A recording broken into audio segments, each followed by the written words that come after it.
Compact സൈസിൽ അധികം smart ഫോണുകൾ അങ്ങനെ ഇറങ്ങാറില്ല. ഇനി അഥവാ ഇറങ്ങിയാൽ തന്നെ ബ്രാൻഡുകൾ അത്തരം കോമ്പാക്ട് ഫോണുകളിൽ ഒരുപാട് വിട്ടുവീഴ്ചകൾ ചെയ്യാറുണ്ട്. ചെറിയ സൈസ് ആയതുകൊണ്ട് തന്നെ ചിലപ്പോൾ ബാറ്ററി വളരെ ചെറുതായിരിക്കും, അല്ലെങ്കിൽ അധികം പവർഫുൾ ആയിട്ടുള്ള സ്മാർട്ട് ഫോൺ ആയിരിക്കില്ല. അങ്ങനെയൊക്കെയാണ് സാധാരണ കോമ്പാക്ട് ഫോണുകൾ ബ്രാൻഡുകൾ പുറത്തിറക്കുന്നത്. എന്നാൽ അത്തരം വിട്ടുവീഴ്ചകൾ ഒന്നുമില്ലാതെ ഒരു ഫ്ലാഗ്ഷിപ്പ് ലെവലിലുള്ള ഒരു compact phone OnePlus പുറത്തിറക്കിയിരിക്കുന്നു. OnePlus 13S എന്ന പേരിൽ. ഫോണിന്റെ ബാക്കിൽ ഫിംഗർ പ്രിന്റ് സ്മഡ്ജസ് ഒന്നും പതിയത്തൊന്നുമില്ല. ഒരു മാറ്റ് ഫിനിഷ് ആയതുകൊണ്ട് തന്നെ നല്ല ക്ലീൻ ആയിട്ട് ഇരുന്നോളും ഫോൺ. ഈ ഒരു ഫോൺ കഴിഞ്ഞ കുറച്ച് ദിവസങ്ങളായിട്ട് ഞാൻ എന്റെ പ്രൈമറി ഫോണായിട്ട് ഉപയോഗിച്ച് നോക്കി. സത്യം പറഞ്ഞാൽ ഈ ഒരു ഫോൺ എനിക്ക് ഭയങ്കരമായിട്ട് ഇഷ്ടപ്പെട്ടു. ഒരു iPhone 16 ഒക്കെ കയ്യിൽ പിടിക്കുന്ന ഒരു ഫീൽ കൃത്യമായിട്ട് ഈ ഒരു സ്മാർട്ട് ഫോൺ കയ്യിൽ പിടിക്കുമ്പോൾ ഉണ്ട്. എന്ന് വെച്ചാൽ ഈ ഒരു ഫോൺ എല്ലാം തികഞ്ഞ ഫോണെന്ന് അർത്ഥവുമില്ല. കുറച്ച് കുറവുകൾ ഈ ഒരു സ്മാർട്ട് ഫോണിനുമുണ്ട്. ഓരോന്നായിട്ട് പരിശോധിക്കാം. സിൽക്കി ഗ്രീൻ എന്നോ മറ്റോ ആണ് ഈ ഒരു കളർ വേരിയന്റിന്റെ പേര്. ഇത് ഇന്ത്യയിൽ മാത്രമേ ഉള്ളൂ ഈ ഒരു കളർ വേരിയന്റ്. ഈ ഒരു ഫോണിന്റെ ഈ ഒരു ഫോം ഫാക്ടർ തന്നെയാണ് ഇതിനെ വ്യത്യസ്തമാക്കുന്നത്. നമ്മുടെ കയ്യിലൊക്കെ ഒതുങ്ങുന്ന രീതിയിൽ വളരെ കോമ്പാക്ട് ആയിട്ടാണ് OnePlus 13S എന്ന ഈ ഒരു സ്മാർട്ട് ഫോണിനെ പുറത്തിറക്കിയിരിക്കുന്നത്. ഔട്ട്സൈഡ് ഇന്ത്യ ഒരു ലൈറ്റ് പിങ്കും അതുപോലെ ഒരു ബ്ലാക്ക് കളർ മാത്രമാണ് OnePlus 13S നൽകിയിരിക്കുന്നത്. കൃത്യമായിട്ട് പറഞ്ഞാൽ വെറും 6.3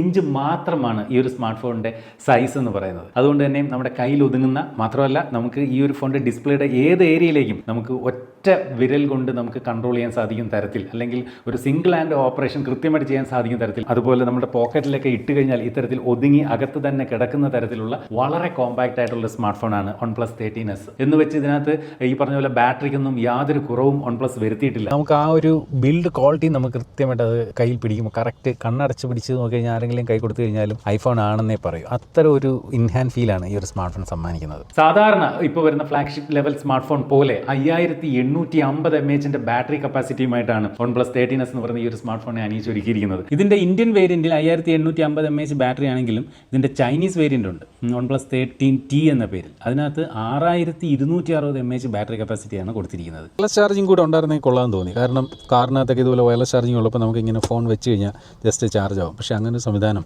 എന്തായാലും വയർലെസ് ചാർജിങ് ഈ ഒരു ഫോണിനകത്ത് കൊടുത്തിട്ടില്ല. മാത്രമല്ല ഇതിന്റെ പെർഫോമൻസിനകത്തും യാതൊരു കുറവും OnePlus വരുത്തിയിട്ടില്ല. ഫോൺ കുറച്ച് സ്ലിപ്പറിയാണ്. ഞാനിത് ഉപയോഗിച്ചുകൊണ്ടിരുന്ന ദിവസങ്ങളിൽ തന്നെ എൻ്റെ കയ്യിൽ നിന്ന് പലപ്പോഴും ഇങ്ങനെ തെന്നി താഴേക്ക് പോയിട്ടുണ്ട്. പക്ഷേ ചടിക്കറി പിടിക്കും. നല്ല സ്ലിപ്പറിയാണ്. എനിക്കൊന്ന് കേസൊക്കെ ഇട്ട് ഉപയോഗിക്കുന്നതായിരിക്കും നല്ലതെന്നാണ് എൻ്റെ ഒരു അഭിപ്രായം. ഇന്ന് ആൻഡ്രോയിഡ് ഫോണുകളിൽ ലഭ്യമായിട്ടുള്ളതിൽ വെച്ച് ഏറ്റവും പവർഫുൾ പ്രോസസർ ആയിട്ടുള്ള സ്നാപ്ഡ്രാഗൺ 8 Elite എന്ന് പറയുന്ന പ്രോസസറുമായിട്ടാണ് ഈ ഒരു ഇത്തിരി കുഞ്ഞൻ OnePlus പുറത്തിറക്കിയിരിക്കുന്നത്. സാധാരണ OnePlus ഫോണുകളിൽ നിന്ന് വ്യത്യസ്തമായിട്ട് ഇത്തവണ ഈ ഒരു ഫോണിനകത്ത് അലർട്ട് സ്ലൈഡർ ഒഴിവാക്കി പകരം പ്ലസ് കീ എന്ന പേരിൽ നമ്മൾ ഐഫോണിലൊക്കെ ആക്ഷൻ ബട്ടൺ കൊടുത്തിരിക്കുന്ന പോലെ ഒരു ബട്ടണാണ് ഇപ്പോൾ ഇവിടെ കൊടുത്തിരിക്കുന്നത്. ഫോണിന്റെ ബാക്ക് സൈഡ് എന്ന് പറയുന്നത് ഗ്ലാസ് കൊണ്ടാണ് തയ്യാറാക്കിയിരിക്കുന്നത്. അതുപോലെ ഈ കാണുന്ന ഫ്രെയിം ഒക്കെ മെറ്റാലിക് ഫ്രെയിമാണ്. ഒരു ഫ്ലാഗ്ഷിപ്പ് ലെവൽ ഫോണിന്റെ എല്ലാ ക്യാരക്ടറിസ്റ്റിക്സും അടങ്ങിയ ഡിസൈനിലാണ് ഈ ഒരു സ്മാർട്ട് ഫോണിനെ തയ്യാറാക്കിയിരിക്കുന്നത്. ഇത്തരത്തിൽ നിരവധി ഫംഗ്ഷൻസ് നമുക്ക് ഈ ഒരു പ്ലസ് കീക്കകത്ത് അസൈൻ ചെയ്ത് വെക്കാൻ സാധിക്കും. അതായത് മ്യൂട്ട്, റിങ്, വൈബ്രേറ്റ് മോഡ്, അതല്ലാതെ ഇതിന്റെ ചില AI ഫീച്ചറുകൾ അങ്ങനെ ഇഷ്ടമുള്ള ഈവൻ ഇതിന്റെ ഫ്ലാഷ് ലൈറ്റ് പോലും ഓൺ ഓഫ് ചെയ്യുന്നതിനൊക്കെ ആയിട്ട് നമുക്ക് ഇതിനകത്ത് ഫംഗ്ഷൻ അസൈൻ ചെയ്യാം. അറ്റ് എ ടൈം ഒരു ഫംഗ്ഷൻ എന്ന രീതിയിൽ നമുക്ക് അസൈൻ ചെയ്ത് വെക്കാൻ സാധിക്കും. എടുത്തു പറയേണ്ട ഒരു കാര്യം, OnePlus അടുത്തിടെ ഐഫോണിലും സാംസങ് ഫോണുകളിലും ഒക്കെ കണ്ടുവന്ന രീതിയിൽ ഒരു ഡിസൈൻ ഐഡന്റിറ്റി പിന്തുടരുന്നു. കഴിഞ്ഞ അവരുടെ കുറേ ഫോണുകൾ ഒരുപോലെ ഇരിക്കുകയായിരുന്നു. എന്നാൽ അതിൽ നിന്ന് മാറിയുള്ള ഒരു ഡിസൈനാണ് ഇത്തവണ OnePlus 13S കൊണ്ടുവന്നിരിക്കുന്നത്. ഈ ഒരു ഫോണിനകത്ത് മൈൻഡ് സ്പേസ് എന്ന് പറഞ്ഞ ഒരു AI സംവിധാനം കൂടി ഇത്തവണ ഈ OnePlus ഈ ഒരു ഫോണിനകത്ത് കൊടുത്തിട്ടുണ്ട്. ഈ ക്യാമറ മൊഡ്യൂളൊക്കെ ഒരു വ്യത്യസ്തമായ രീതിയിലാണ് കൊടുത്തിരിക്കുന്നത്. സത്യസന്ധമായിട്ട് പറയട്ടെ, ഈ ഒരു സ്മാർട്ട് ഫോൺ കയ്യിൽ പിടിച്ചു കഴിഞ്ഞാൽ ഒരു iPhone 16 അല്ലെങ്കിൽ ഒരു iPhone 15 ഒക്കെ പിടിക്കുന്ന ഒരു ഫീലാണ് ലഭിക്കുന്നത്. നമ്മൾ നത്തിങ് ഫോണിലൊക്കെ ഇപ്പോൾ അടുത്തിടെ വന്ന ഒരു AI സംവിധാനമായിരുന്നു എസൻഷ്യൽ സ്പേസ് എന്ന് പറയുന്ന ഒരു സംവിധാനം. അതുപോലെ തന്നെ നമ്മൾ ഫോണിൽ ഇങ്ങനെ ഓരോ കാര്യങ്ങൾ ബ്രൗസ് ചെയ്തുകൊണ്ടൊക്കെ ഇരിക്കുന്ന സമയത്ത് നമുക്ക് ആവശ്യമുണ്ട് എന്ന് കാണുന്ന സാധാരണ നമ്മൾ സ്ക്രീൻഷോട്ട് എടുത്താണ് നമ്മൾ സേവ് ചെയ്ത് വയ്ക്കുന്നത്. അത്തരത്തിൽ സ്ക്രീൻഷോട്ട് എടുക്കുന്നതിന് പകരമായിട്ട് നമുക്ക് ആ കാണുന്ന കാര്യങ്ങളെ ഇത്തരത്തിൽ ഒരു 3 ഫിംഗർ വെച്ചുകൊണ്ട് അപ്പ് ചെയ്ത് കഴിഞ്ഞാൽ, സാധാരണ സ്ക്രീൻഷോട്ട് എടുക്കാൻ താഴോട്ടാണ് 3 ഫിംഗർ യൂസ് ചെയ്യുന്നത്. പക്ഷേ ഇത് മുകളിലേക്ക് അപ്പ് ചെയ്ത് കഴിഞ്ഞാൽ ഈ പറയുന്ന മൈൻഡ് സ്പേസിലേക്ക് ഇത് സേവ് ആയി പോകും. അപ്പോൾ സേവ് ആകുന്ന കാര്യങ്ങൾ ഒരു കാറ്റഗറൈസ് ചെയ്ത് ഇത്തരത്തിൽ മൈൻഡ് സ്പേസിനകത്ത് നമുക്ക് കാണാൻ സാധിക്കും. നമുക്ക് യൂട്യൂബിൽ നിന്നുള്ള കാണുന്ന കാര്യങ്ങളെ സേവ് ചെയ്യാം, ഇൻസ്റ്റഗ്രാമിൽ നിന്ന് വരുന്ന കാര്യങ്ങളെ സേവ് ചെയ്യാം. അങ്ങനെ പല കാര്യങ്ങളെ നമുക്കിതിനകത്ത് ഈ ഒരു മൈൻഡ് സ്പേസിൽ സേവ് ചെയ്ത് വയ്ക്കാൻ സാധിക്കും. മാത്രമല്ല AI സംവിധാനം ഉപയോഗിച്ചുകൊണ്ട് നമ്മൾ സേവ് ചെയ്യുന്ന കാര്യത്തിൻ്റെ ഒരു സമ്മറി നമുക്ക് ആ ഒരു മൈൻഡ് സ്പേസിൽ നിന്ന് കാണാൻ സാധിക്കും. പിന്നീട് നമുക്ക് ആവശ്യമുള്ളപ്പോൾ അത് സെർച്ച് ചെയ്തെടുക്കാൻ സാധിക്കും. അങ്ങനെ AI ഉപയോഗിച്ചുകൊണ്ട് നമുക്ക് ഈ ഒരു മൈൻഡ് സ്പേസ് എന്ന് പറഞ്ഞ് നമ്മളുടെ മനസ്സിലേക്ക് വീണ്ടും വീണ്ടും ഓർക്കേണ്ട ചില കാര്യങ്ങൾ ഫോണിൽ കാണുന്നവയെ സേവ് ചെയ്ത് വയ്ക്കാൻ മൈൻഡ് സ്പേസ് യൂസ് ചെയ്യാം.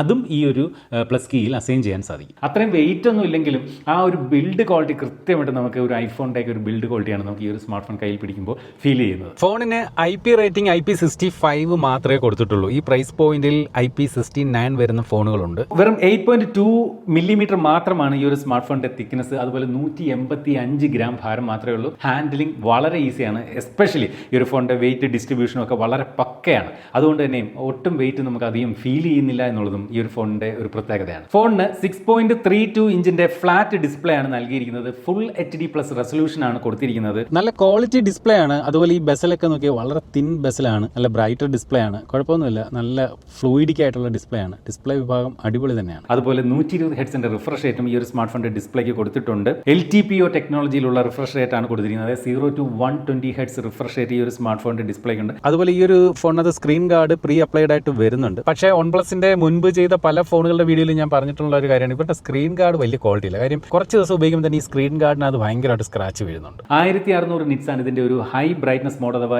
HBM. ഓൾവേസ് ഓൺ ഡിസ്പ്ലേ ഇതുപോലെ കൊടുത്തിട്ടുണ്ട്. അത് ഓൾവേസ് ഓൺ തന്നെയാണ്. ചില ഫോണുകളിലെങ്കിലും കുറച്ച് സമയം കഴിയുമ്പോൾ ഫോൺ അനങ്ങാതെ ഇരിക്കുമ്പോഴത്തേക്ക് ഓൾവേസ് ഓൺ ഡിസ്പ്ലേ ഓഫ് ആകുന്നുണ്ട്. പക്ഷേ ഇവിടെ അങ്ങനെയല്ല, ഓൾവേസ് ഓൺ. 10 ബിറ്റിന്റെ ഡിസ്പ്ലേ ആണ് ഈ ഒരു സ്മാർട്ട് ഫോണിനകത്ത് നൽകിയിരിക്കുന്നത്. HDR-ന്റെ സപ്പോർട്ട് ഉണ്ട്, ഡോൾബി വിഷന്റെ സപ്പോർട്ട് ഉണ്ട്. അങ്ങനെ ഒരു ഡിസ്പ്ലേക്ക് വരേണ്ടുന്ന ഫ്ലാഗ്ഷിപ്പ് ലെവൽ ഫീച്ചറുകളെല്ലാം കൊടുത്തിട്ടുണ്ട്. പക്ഷേ ഡിസ്പ്ലേയുടെ റെസൊല്യൂഷൻ ഈ പറഞ്ഞ പോലെ ഫുൾ HD+ റെസൊല്യൂഷനേ ഉള്ളൂ. ഒരു 1.5K റെസൊല്യൂഷൻ ഈ പ്രൈസ് പോയിന്റിൽ മറ്റ് ചില ഫോണുകൾ നൽകുന്നുണ്ട് എന്നുള്ളതും ഓർക്കണം. യൂട്യൂബിൽ വീഡിയോകൾ പ്ലേ ചെയ്യുമ്പോൾ ഇതുപോലെ 4K HDR സപ്പോർട്ടൊക്കെ നമുക്ക് ലഭിക്കുന്നുണ്ട്. അതുപോലെ ഡിസ്പ്ലേക്ക് പോറലുകളൊന്നും വരാതിരിക്കാൻ latest Corning guerrilla glass 7i protection ആണ് ഈ ഒരു ഫോണിനകത്ത് നൽകിയിരിക്കുന്നത്. ഫോണിനകത്ത് ഫിംഗർ പ്രിന്റ് സംവിധാനം ഇതുപോലെ ഇൻ ഡിസ്പ്ലേ നൽകിയിട്ടുണ്ട്. അത് വളരെ ഫാസ്റ്റ് ആയിട്ട് തന്നെ അൺലോക്ക് ആകുന്നുണ്ട്. പക്ഷേ അതിന്റെ പൊസിഷനിങ് കണ്ടില്ലേ, ഒരുപാട് താഴെയാണ്. ഫോണിലെ ഈ ഫിംഗർ പ്രിന്റിന്റെ അനിമേഷനെ കണ്ടില്ലേ, അത് കാണാൻ നല്ല ഭംഗിയുണ്ട്. ആ ഒരു വാൾപേപ്പറിനകത്ത് ഒരു റിപ്പിൾ എഫക്റ്റ് ഒക്കെ വരുന്ന തരത്തിലാണ് ഇതിന്റെ ആ ഒരു ഫിംഗർ പ്രിന്റ് അനിമേഷൻ കൊടുത്തിരിക്കുന്നത്. അത് നല്ല ഭംഗിയായിട്ട് വർക്ക് ചെയ്യുന്നുണ്ട്. ഈ ഒരു സ്മാർട്ട് ഫോണിന്റെ പെർഫോമൻസ് സൈഡിലേക്ക് വന്നു കഴിഞ്ഞാൽ നേരത്തെ പറഞ്ഞതുപോലെ ആൻഡ്രോയിഡ് ഫോണുകളിൽ ഇന്ന് ലഭ്യമായിട്ടുള്ള വെച്ച് ഏറ്റവും ടോപ്പ് റോസ്റ്റ് ആയിട്ടുള്ള സ്നാപ്ഡ്രാഗൺ 8 Elite ആണ് നൽകിയിരിക്കുന്നത്. നമ്മളിവിടെ ഫോണിന്റെ AnTuTu സ്കോർ ടെസ്റ്റ് ചെയ്തു. അറൌണ്ട് 23 മില്യൺ ആണ് നമുക്ക് ഈ ഒരു സ്മാർട്ട് ഫോണിന്റെ AnTuTu സ്കോർ ലഭിച്ചിരിക്കുന്നത്. നമുക്കറിയാം ആൻഡ്രോയിഡിൽ ഇന്ന് ലഭിക്കാവുന്നതിൽ വെച്ച് ഏറ്റവും പവർഫുൾ പ്രോസസർ ആയിട്ടുള്ള സ്നാപ്ഡ്രാഗൺ 8 Elite ആണ് ഇതിനകത്ത് നൽകിയിരിക്കുന്നത്. ആ ഒരു 8 Elite എന്ന് പറയുന്ന പ്രോസസറിന് അറൌണ്ട് 2.8 2.9 മില്യൺ AnTuTu സ്കോർ ഒക്കെ നൽകുന്ന ഒരു പ്രോസസറാണ്. പക്ഷേ ഈ ഒരു ഫോണിനകത്ത് എനിക്ക് തോന്നുന്നു പറഞ്ഞ പോലെ ഒരു ഭയങ്കര ഗെയിമിംഗ് എന്നുള്ളതിനുപരി ഒരു ഓൾറൗണ്ടർ ഫോൺ എന്ന നിലയിലേക്ക് ഇതിനെ ആ ഒരു പ്രോസസറിനെ ട്യൂൺ ചെയ്തിട്ടുണ്ടെന്ന് വേണം ഈ ഒരു AnTuTu സ്കോർ കാണുമ്പോൾ കരുതാൻ. അതുപോലെ മാക്സിമം നമുക്ക് 12GB റാം വരെയും 512GB ഇന്റർണൽ സ്റ്റോറേജും ഇതിനകത്ത് നൽകിയിട്ടുണ്ട്. അത് LPDDR5X റാമും UFS സ്റ്റോറേജ് 4 ടൈപ്പുമാണ് ഈ ഒരു സ്മാർട്ട് ഫോണിനകത്ത് നൽകിയിരിക്കുന്നത്. CPU ത്രോട്ട്ലിംഗ് ടെസ്റ്റ് നമ്മൾ നടത്തി. 76% ആണ് ഈ ഒരു ഫോണിന്റെ ഒരു CPU ത്രോട്ട്ലിംഗ് റിസൾട്ട് വന്നിരിക്കുന്നത്. വലിയ ത്രോട്ട്ലിംഗ് ഇഷ്യൂസ് ഒന്നും അങ്ങനെ കാണിക്കുന്നില്ല എന്നേ ഉള്ളൂ. എങ്കിലും ഭയങ്കര സംഭവമല്ല. ഈ ഒരു ഡിവൈസിൽ നമ്മൾ BGM ആണ് എക്സ്പീരിയൻസ് ചെയ്യുന്നത്. ഗ്രാഫിക്സ് സ്മൂത്തിൽ സെറ്റ് ചെയ്ത് കഴിഞ്ഞാൽ ഫ്രെയിം റേറ്റ് എക്സ്ട്രീം പ്ലസ്, അതായത് 90 FPS ഈ ഒരു ഡിവൈസിൽ ഗെയിം പ്ലേ സാധ്യമാണ്. നമ്മൾ 10-15 മിനിറ്റോളമുള്ള ഗെയിമിംഗ് സെഷൻസ് ചെയ്ത് നോക്കി, ലാഗോ ഇഷ്യൂസ് ഒന്നുമില്ല.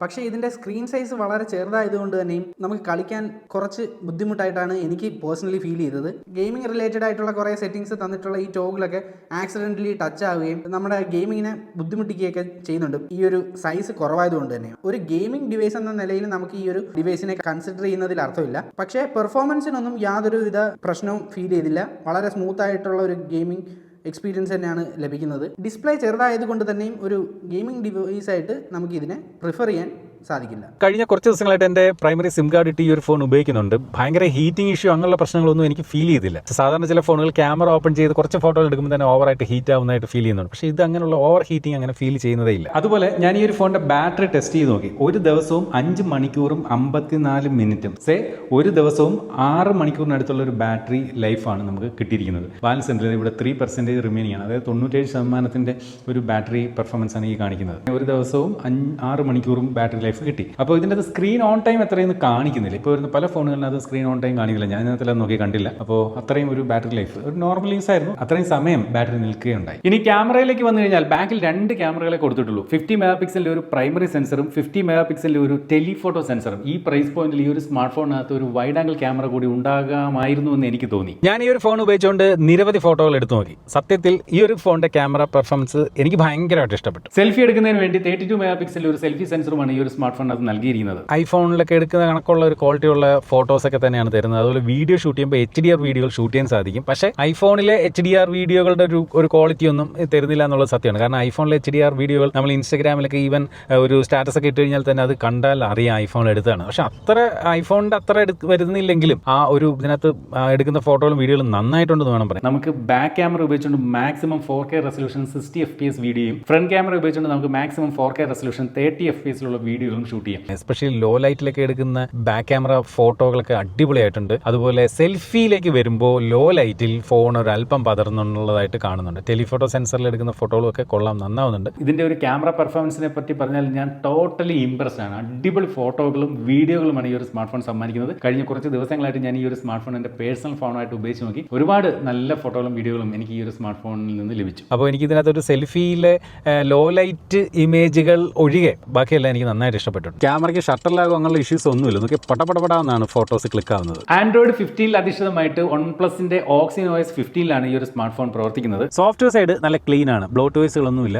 നമുക്കറിയാം Oxygen OS എന്ന് പറയുന്നത് എപ്പോഴും നല്ല സോഫ്റ്റ്വെയർ എന്ന സൈഡിൽ പേര് കേട്ടതാണ്. ഇതിനകത്ത് ഫേസ്ബുക്കും അതുപോലെ നെറ്റ്ഫ്ലിക്സും മാത്രമേ ഉള്ളൂ പ്രീ ഇൻസ്റ്റാൾ ആയിട്ട് വരുന്നത്. ബാക്കി ഇതിൽ കാണുന്ന ആപ്ലിക്കേഷൻസ് ഒക്കെ ഞാൻ എൻ്റെ സിം കാർഡ് ഇട്ട് ഉപയോഗിക്കുന്നതിൻ്റെ ഭാഗമായിട്ട് ഇൻസ്റ്റാൾ ചെയ്തതാണ്. സ്റ്റീരിയോ സ്പീക്കറുകളാണ്, നല്ല സൗണ്ട് ക്വാളിറ്റി ഉണ്ട്. ഫോണിൻ്റെ ബാക്കിൽ അങ്ങനെ വൈബ്രേഷനോ ഇഷ്യൂസോ അങ്ങനെയുള്ള പ്രശ്നങ്ങളൊന്നുമില്ല. ഹൈ വോളിയം വയ്ക്കുമ്പോൾ നല്ല ക്വാളിറ്റി സൗണ്ട്. എനിക്ക് ഈ ഒരു ഫോണിനകത്ത് ഏറ്റവും ഇഷ്ടപ്പെട്ട 2 കാര്യങ്ങളുണ്ട്. ഒന്നെന്ന് പറയുന്നത് ഇതിനകത്ത് കോൾ റെക്കോർഡിംഗ് ഉണ്ട്. നേരത്തെയൊക്കെ OnePlusന്റെ ഫോണുകളിൽ ഗൂഗിൾ ഡയലർ ആയിരുന്നു വന്നിരുന്നത്, അതുകൊണ്ട് തന്നെ കോൾ റെക്കോർഡിംഗ് അങ്ങനെ കണ്ടിട്ടില്ല. പക്ഷേ ഇപ്പോൾ ഇവിടെ OnePlus ഡയലറാണ് നൽകിയിരിക്കുന്നത്. OnePlusന്റേതായിട്ടുള്ള ഡിഫോൾട്ട് ഡയലറാണ് നൽകിയിരിക്കുന്നത്. അപ്പോൾ കോൾ റെക്കോർഡിംഗ് ഉണ്ട്. അത് അങ്ങേ തലയ്ക്കൽ വിളിച്ച് പറയില്ല. ഒരുപാട് മലയാളികൾക്ക് ഒരു പക്ഷേ അത് ഭയങ്കരമായിട്ട് ഇഷ്ടപ്പെടും. മാത്രമല്ല ഇതിനകത്ത് ഇപ്പോൾ എനിക്ക് ഭയങ്കരമായിട്ട് ഇഷ്ടപ്പെട്ട മറ്റൊരു ഫീച്ചർ എന്ന് പറയുന്നത് ഈ OnePlus ഡയലർ വന്നപ്പോഴേക്കും നമ്മളെ വിളിക്കുന്ന ആളിൻ്റെയും നമ്മൾ വിളിക്കുമ്പോഴും അവരുടെ പിക്ചർ ഇതിനകത്ത് കാണിക്കും, കോളർ ഇമേജ് കാണിക്കും. നമ്മൾ കോൺടാക്ട്സിൽ സേവ് ചെയ്തിട്ടുണ്ടെങ്കിൽ അതും ഫുൾ സ്ക്രീനിൽ കാണിക്കും. അതൊരു വലിയ കാര്യമാണ്. സാധാരണ വിവോയുടെ ഫോണുകളിലും ഷവോമിയുടെ ഫോണുകളിലൊക്കെയാണ് സാധാരണ അങ്ങനെ കാണുന്നത്. എനിക്ക് ഈ വിളിക്കുന്ന ആളുടെ ഫുൾ സ്ക്രീൻ ഫോട്ടോ ഐഫോണിലൊക്കെ കാണുന്ന പോലെ കാണിക്കുന്നത് എനിക്ക് ഭയങ്കര ഇഷ്ടമാണ്. അതെന്തായാലും ഈ ഒരു ഫോൺ അത് കാണിക്കുന്നുണ്ട് എന്നുള്ളതൊരു വലിയ കാര്യമായിട്ടാണ് എനിക്ക് തോന്നിയത്. ബ്ലൂടൂത്ത് വെർഷൻ ലേറ്റസ്റ്റ് 6 ആണ് ഈ ഒരു സ്മാർട്ട് ഫോണിനകത്ത് നൽകിയിരിക്കുന്നത്. NFC സപ്പോർട്ട് കൊടുത്തിട്ടുണ്ട്. അതുപോലെ Wi-Fi 7 ആണ് ഈ ഒരു സ്മാർട്ട് ഫോണിനകത്ത് നൽകിയിരിക്കുന്നത്. എന്നാൽ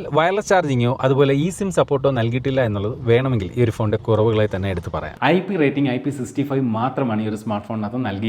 ഫോണിന്റെ ഹാപ്റ്റിക് ഫീഡ്ബാക്ക് ഇത്തരത്തിൽ ടൈപ്പൊക്കെ ചെയ്യുമ്പോൾ നമുക്ക് ലഭിക്കുന്നത് മീഡിയം രീതിയിലുള്ള ഒരു എക്സ്പീരിയൻസ് ആണ്. അപ്പം ഞാൻ കാണുന്ന ഏറ്റവും പ്രധാനപ്പെട്ട ഈ ഒരു സ്മാർട്ട് ഫോണിന്റെ കുറവുകൾ എന്ന് പറയുന്നത് വൈഡ് ആംഗിൾ ക്യാമറ ഇല്ല, eSIM സപ്പോർട്ട് നൽകിയിട്ടില്ല, വയർലെസ് ചാർജിംഗ് സപ്പോർട്ട് നൽകിയിട്ടില്ല. ബാക്കി എല്ലാ കാര്യങ്ങളും ഒരുവിധം ഈ ഒരു സ്മാർട്ട് ഫോണിനകത്ത് നൽകിയിട്ടുണ്ട്. OnePlus ഫോണാണ്, റെഡ് ലൈൻ വരും ഗ്രീൻ ലൈൻ വരും എന്നൊക്കെ പേടിക്കുന്ന ഒരുപാട് പേരുണ്ടെന്നറിയാം. പക്ഷേ OnePlus അവിടെയും ഒരു കാര്യം നല്ല രീതിയിൽ ചെയ്യുന്നുണ്ട്. അതായത് സ്ക്രീനിൽ ഫിസിക്കൽ ഡാമേജുകളൊന്നും നമ്മളായിട്ട് വരുത്തിയിട്ടില്ലെങ്കിൽ അത്തരത്തിൽ ഗ്രീൻ ലൈനോ എന്തെങ്കിലും ഇഷ്യൂസോ വന്നു കഴിഞ്ഞാൽ അവർ ലൈഫ് ടൈം വാറണ്ടിയാണ് ഇപ്പോൾ സ്ക്രീൻ റീപ്ലേസ്മെൻറ്റിന് വേണ്ടി നൽകുന്നത് എന്നുള്ളതും വലിയ കാര്യം തന്നെയാണ്. അടുത്തായിട്ട് ഇതിൻ്റെ ഒരു പ്രൈസിംഗ് ആണ്. സത്യത്തിൽ ഈ ഒരു വീഡിയോ കാണുമ്പോൾ നിങ്ങൾക്ക് സെർച്ച് ചെയ്താൽ ഇതിൻ്റെ ഒരു പ്രൈസിംഗ് കൃത്യമായിട്ട് അറിയും. എനിക്ക് കൃത്യമായിട്ട് ഈ വീഡിയോ ഷൂട്ട് ചെയ്യുന്ന സമയത്ത് പ്രൈസ് അവർ വെളിവാക്കിയിരുന്നില്ല. എൻ്റെ ഒരു ഊഹം ശരിയാണെങ്കിൽ ഒരു 45,000-നും 50,000-നും ഇടയ്ക്ക് നിർത്തിയാൽ നല്ലൊരു പ്രൈസിംഗ് ആയിരിക്കും ഈ ഒരു സ്മാർട്ട് ഫോണിൻ്റെ വില. അത് ഒരു പക്ഷേ അതിൽ നിന്ന് താഴാം, അതിൽ നിന്നും കൂടാം. എന്തായാലും ഇതുപോലെ മനോഹരമായിട്ടുള്ള മറ്റൊരു പ്രോഡക്റ്റിൻ്റെ വിശേഷമായിട്ട് നമുക്ക് അടുത്ത വീഡിയോയിൽ വീണ്ടും കാണണം. അതുവരെ സ്റ്റേ സേഫ്, ബൈ.